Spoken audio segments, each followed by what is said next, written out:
Okay, so boom, right? Nah, psych. I'm not telling no story. We're going to talk about second semester clinicals, med surg. Got a few pointers, a few tips for being successful and getting the most out of your clinical experience. So one, obviously everybody's gonna say it, but you gotta do it, you gotta be prepared. You need the basics, right? You need the proper uniform, proper shoes, you need your school badge. If the facility requires it, you need your facility badge, your stethoscope, your pen light, your bandage scissors. Okay, so be prepared. Now, there is another step to being prepared, and it goes hand in hand with my second point, which is to win the trust of your nurse. An easy way to win the trust of your nurse is one, they're all gonna ask you, what semester are you in and what can you do? So they're all super suspicious of us, you know, they're like, oh, these students, like they forgot when they was in school, right?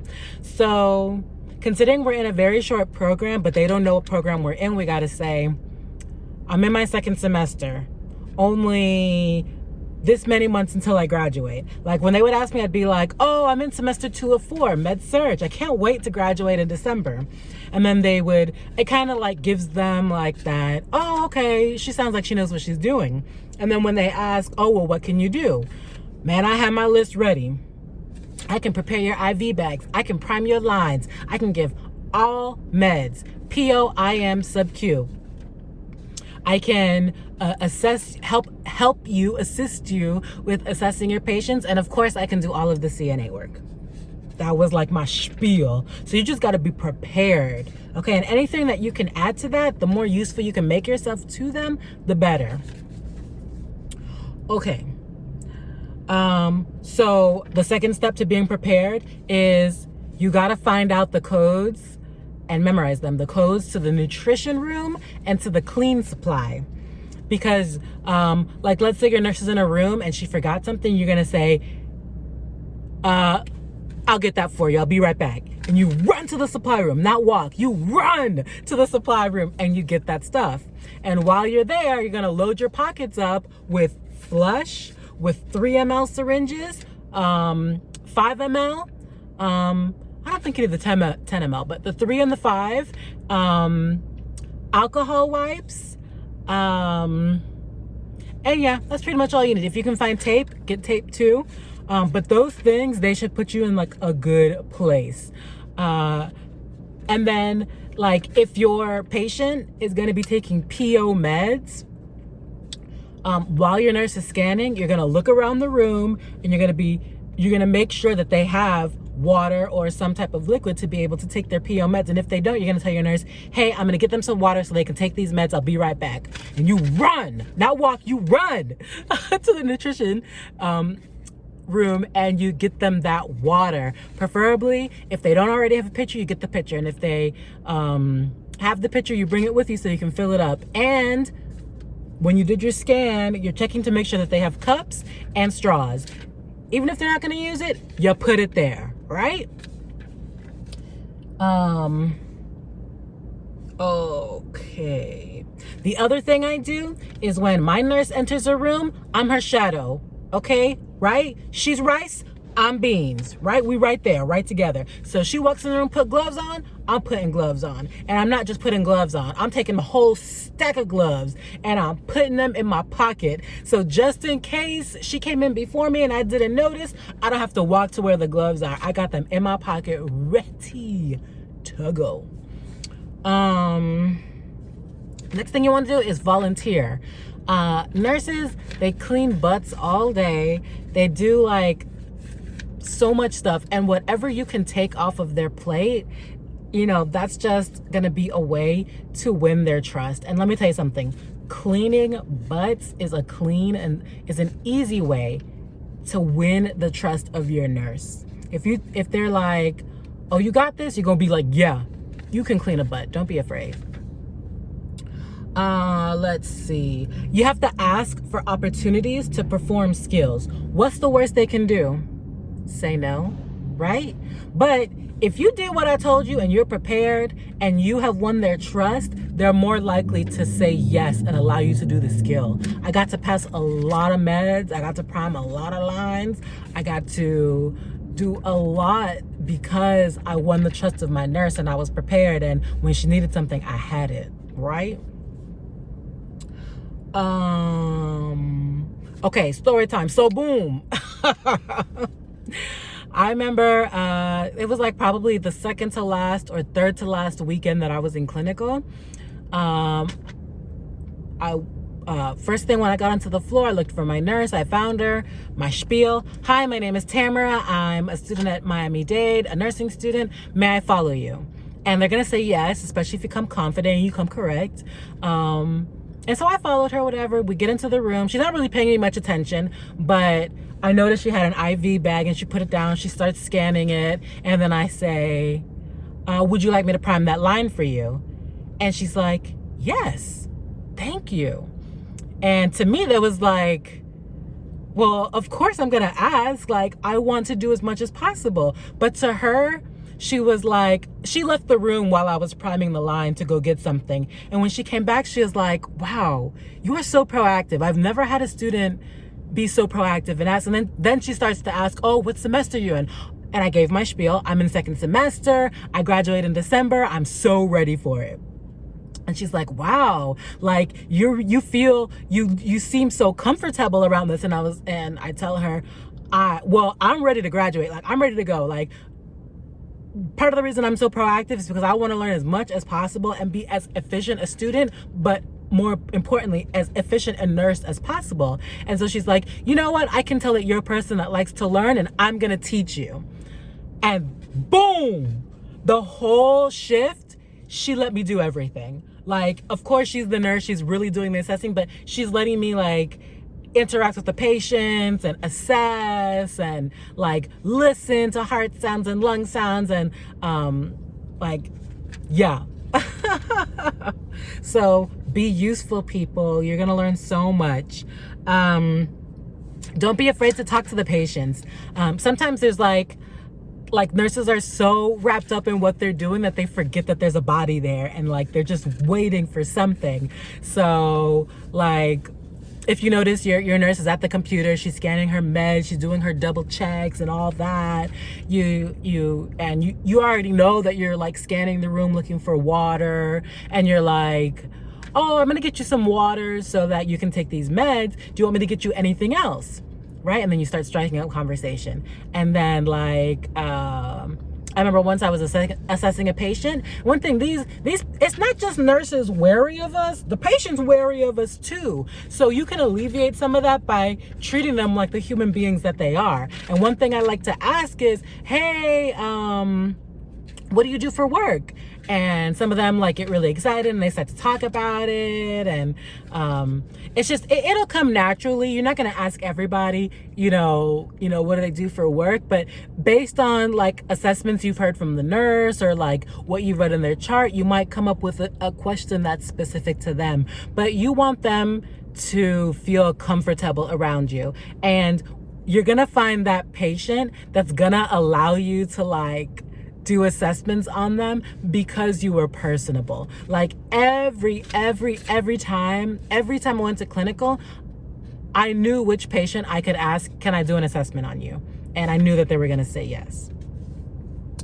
And then the last thing is, yeah, patients are wary of you. So you better know what drug you're giving, like the proper name of it, what it does, and why they need it. Because I don't know about you, but you can't just hand me a medicine and say, take it. No, what is this for? And that's how they feel, especially dealing with you. So these are all the tips I have for you. Second semester clinicals, med-surg are way better than first semester because you're not focused on CNA work. You're focused on the things that are like the whole reason you went to nursing school. I got to do sub-Q, I got to do sub-Q injections. I got to do IM. Of course, I administered a lot of PO meds. I got to prime a lot of IV bags. Yeah, It's pretty exciting. I got to actually hear like real deal heart sounds, lung sounds, totally different than in the simulation lab. Yeah, it was a good clinical. And I had experiences that were not so nice. Like I remember on my very first clinical day for med surg, very first day in the hospital, my nurse didn't want me. And it's not that she had anything personally against me. She just didn't want a student. And I went to like, my professor and I, we tried several different people. And the first one didn't want me. The second one already had a student. Oh no, we tried two different. The second one already had a student. And eventually I had to end up in the ER because literally there was like nobody for me. But this is why it's so important. Like, you don't want to jinx it for future students. You know, it could be, actually, I heard on my very last day in clinical that some nurses don't want students because they've had a student snitch on them. So I guess that is very important. You in clinical, shut up. Don't say shiggity to your nurse if you see something wrong. Don't say shiggity, unless they're about to kill the patient. In that case, you run to your instructor. But like, for instance, I had a nurse when I was giving an IM injection. By the way, I'm like the injection whisperer. The patients that I gave the IM, all of them said they didn't even feel it. Okay. I thought about steady hand, glide. You know what I'm saying? Not stab, glide. Firm, steady, glide. Anyways, when we like got back to the computer, she was like, oh, you forgot to aspirate. And I was like, oh no. And in my head, I was like, maybe she needs an in-service, because I was taught that we no longer aspirate because it irritates the tissues and cause tissue damage, and that's just so unnecessary. But the point is in that moment, I didn't say anything to my nurse because it's not my job to question her especially when it's not life and death. The other thing is, you know, certain technical questions, you probably shouldn't ask the nurse, because one thing I've come to realize about being in the hospital setting is once they've been there for a while, some of that like in-depth, not super critical, but that in-depth like knowledge that you get from school, because they have so many resources available to them, they kind of don't know those things offhand. They know where to find the answers, but when you ask the question, they really don't know. And it's just better not to put them in that situation. That's going to inhibit your learning. I had to learn that like the hard way after like a couple times of asking questions. I had to realize, okay, let me not bug them about this. I can look this up later. Yeah. Yeah. The other thing is that's super helpful is having things like at your fingertips. So one of my classmates had, she had these Sharpies on her thing, and I was like, that's so handy. And so I bought like a pack of pens, and so I always keep 2 on my badge. I had an instructor say once, have a pen for yourself, a pen for your instructor, and 1 for your nurse. And part of the reason you want a pen that detaches is because they're gonna steal your pen, you know, if it comes like all together. So it's better to give them this like little tiny inconvenient pen, and that way you know you're gonna get it back, you know what I'm saying? But still win their trust, because they always lose their pens, and it's like clutch when they can be like, you got a pen? Yes ma'am, I do. Yes ma'am, I do. Have everything at reach. Okay, I'm done rambling. Look at what I have in the car too. I have my foldable clipboard. Guys, I'm not a fan of this. Look how it bends your work. Not cool. So if I were to buy another one, which I might, because I love getting stuff from Amazon, I would get the full length one. One, because this folded up, super cute, right? But you can't put this in your pocket. It's so inconvenient in your pocket, no matter how big your pocket is. It's just super inconvenient. You're always bumping it. So I would get the full 8.5 by 11 one. And I always used to leave this on my chair when we were going to rooms.